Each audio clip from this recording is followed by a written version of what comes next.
Pelaburan naik, cukai naik, harga barang pun naik. Sebenarnya, ekonomi Malaysia nak ke mana? Ekonomi kita telah terbantut sejak sekian lama akibat kemelut politik. Kini pada mulanya semakin menaik. Tapi sejak akhir-akhir ini, kerajaan telah mula mencekik rakyat dengan tindakan bermula dengan penyasaran subsidi diesel dan kini perluasan SST, pengenalan tong gas ungu dan penyasaran RON 95. Semua ini pastinya menyusahkan rakyat, malah membelakangi janji pilihan raya yang mahukan reformasi.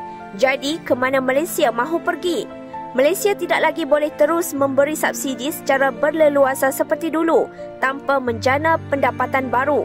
Misalnya, penduduk di Malaysia pada 1984 hanya sekitar 15 juta orang dan meningkat lebih 120% kepada 34 juta pada 2024. Dalam masa yang sama terus bergantung kepada sistem subsidi, cukai dan sumber alami. Hakikatnya, negara-negara serantau telah mengenakan cukai belian yang jauh lebih tinggi, iaitu 7% untuk Thailand, 11% untuk Indonesia, sementara 9% untuk Singapura.